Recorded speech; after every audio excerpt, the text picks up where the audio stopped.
What is up, everyone? Welcome to our first episode of the Dbacks Digest podcast. This is a new episode with all of our friends, and I'm Ryder, aka Mound Media. I'm Micah. And I'm Landis. And every week we're going to break down the D-backs series. So for this episode, it's going to be the Cardinals Diamondbacks series. We're going to break down the biggest games and top performances to the injuries and trade rumors that went on during that series. We've got a lot to talk about, so let's get into it.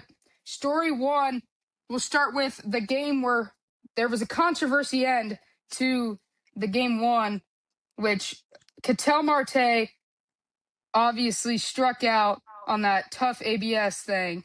So we're going to start to the beginning of the game. Micah, why don't you give us your thoughts?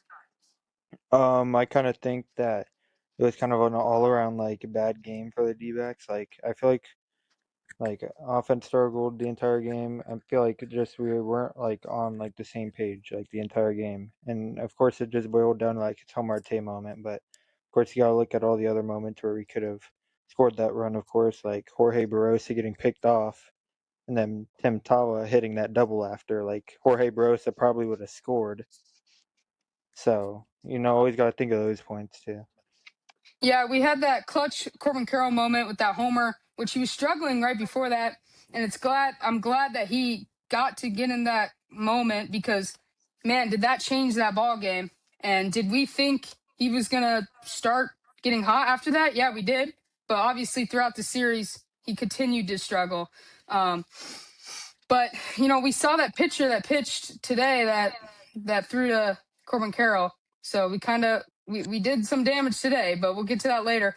So let's talk about more on the Ketel Marte strike three call. He's in a clutch scenario, right? He's working a count. He worked it to 2-2 actually, so he's working it good at bat. And that's like he just throws it all away during that ABS call. So he's obviously up with the 2-2, and he gets a high fastball from Riley O'Brien, excuse me. High fastball 100 and takes it, lets it go. 2 challenges remaining, doesn't challenge, walks back to the dugout. And after the game, I guess he said the way it came off the hand, he kind of lost track of it, didn't really see it well, but he said it was a strike. Anyone got thoughts on that one? I don't want to say that it almost looked like he wanted to go home, but I don't know, I mean you just got to be aware that we have 2 strikes or 2 challenges, and that I mean if you strike out looking, obviously you're going to use it no matter where the pitch is, whether you think it's a strike or a ball. I don't know, it might have been just his awareness was off. But I don't know, just him not using it. Tom Marte's usually a very aware guy. I feel like he knows what's going on. He knows the game very well. That's just very unlikely of him. Okay, so what does this say about all the trade rumors and all the stuff where he needs days off and like that? What does this make it worse for him, or what do you think about that? I think we won't trade him at the deadline this year, obviously, because I think we might buy, but I don't think we'll trade away arguably our best player this deadline when we're contending for the wild card spot. So, Yeah. But if it does not work out this year, if we don't make the playoffs, if we just don't do good in general, we finish near 500 like we've done the past 3 years, I think it's time to, me personally, I think it's time to move on because it's obviously not working out. I think that we start over with Carroll as our main point and we kind of build around him with the prospects we have coming up. Casey Cunningham's looking great in minor leagues. And also I think that we should move along with, just our younger pieces in general. And it feels like since we have Ketel Marte, it's wasting potential of a Jordan Lawler and Tommy Troy. I mean, obviously they're great athletes, so they can play in the outfield, but they're normally infielders, and I feel like that's kind of wasting the potential. But moving on to the second game, this game was great offensively to start it off. We were actually all at this game. We got the Perdomo bobbleheads, and over there. So I think the game started off with the D-backs scoring on a wild pitch that got back to the backstop. So let's talk about what Landis. What's your kind of thoughts on that game watching it? I think they did good, really offensively, and like passing the baton and scoring runs. Um, but our pitching kind of fell off at the end. Like Paul Sewald, he let up some runs, Mhm. and yeah, that's about it. But talking about pitching, for starting pitching, Brandon Fott, what an incredible 3 starts back from minors he's had. Yesterday he went 5.1, I think, and two earned runs. But talk about the offense early. That's what we kind of needed if you want to make the wild card and if you want to make a playoff push. That's where we've kind of been struggling lately, but kind of finally got it done. Arenado going big. So to start off our scoring that game, it was kind of like a James McCann single. I feel like that being there, McCann actually had a hard hit. I feel like into the gap for a line drive single, and then we had a Arenado double, which that kind of started his spark throughout this series. And then yeah, just more offense from there, and it just as a D-backs fan, that's really what you want to see. And what I noticed too on James McCann he hit it 105 miles per hour, but it was through the right. It was like past the second baseman to like the right center field gap. It's Mhm. just great hitting by him there. And yeah, and then also Cattell even had a single in there. So yeah, I mean that's what you want to see from Cattell, especially after that terrible game, the game before that. But Micah, you're a pitcher. Talk about the Brandon Fott start outing. Yeah, it was just incredible to see from him after, especially struggling in the start of the season. His 3 starts back from Reno, like he's been great. Like he's not racking up a lot of Ks, but he's getting a lot of soft contact. He's keeping his pitch count low, throwing a lot of strikes. It's just very good to see from him, and I think it's just building a lot of confidence in him as like a young man in himself.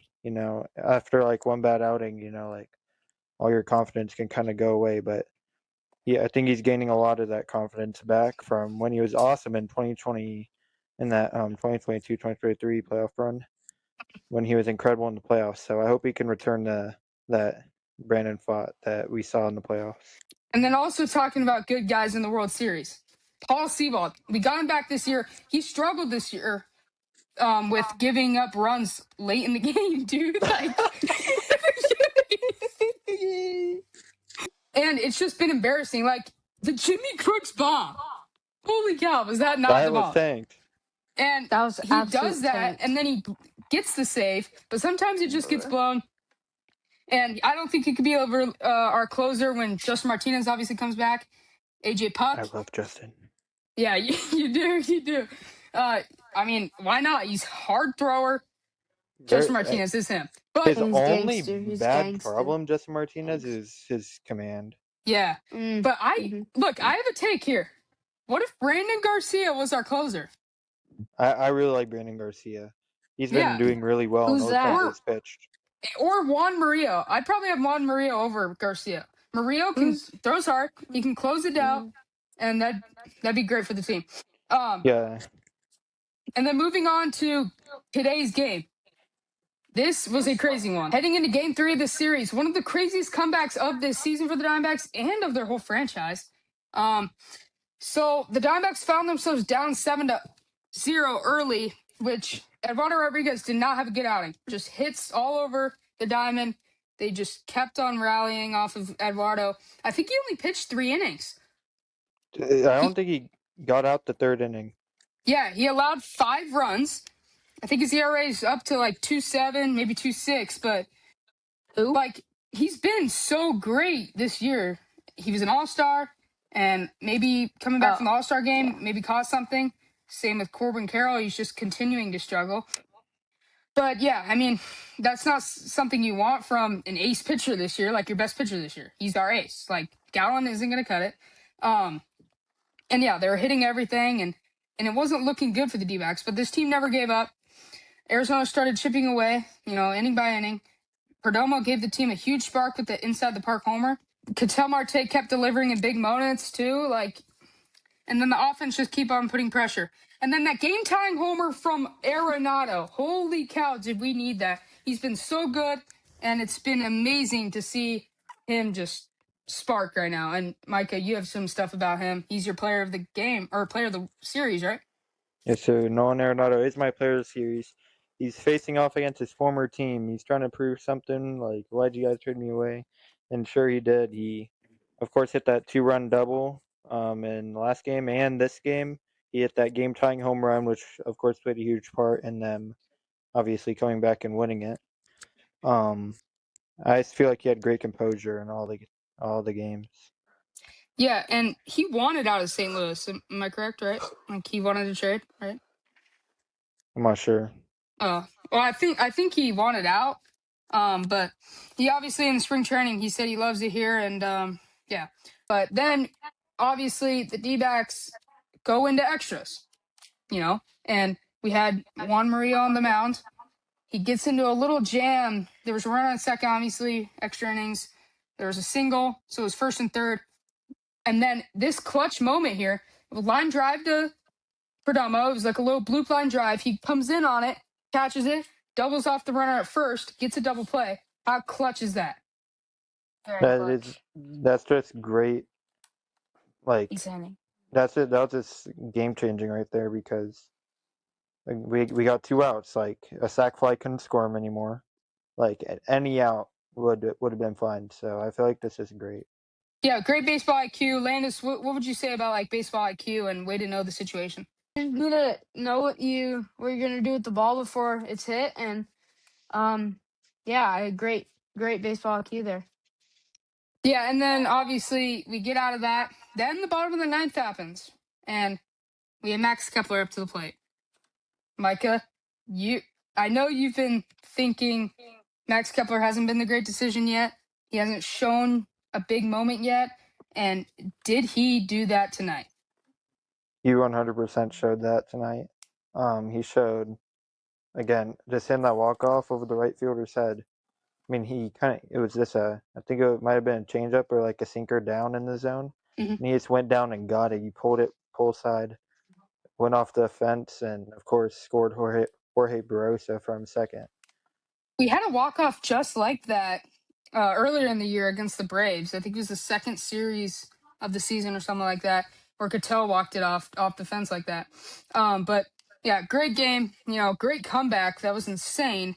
And now we're going to kind of talk about Lourdes Gurriel landing on the injury list, how it affects our team real quick.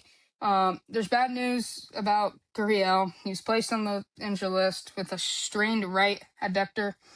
Losing Gurriel is definitely a tough blow.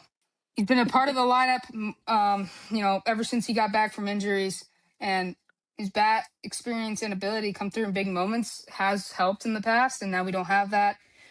To help fill the spot, though, we did call up Del Castillo, and we also called up Tyler Locklear for the Tommy Troy injury. And did you see we put that pitcher Carrillo on our 40-man roster? Yes, I did see that. Yeah, we filled a 40-man roster spot, so hopefully we see him soon. Hopefully Gurriel won't be out too long because every game matters as the playoff race continues. So what would you guys like to say about that?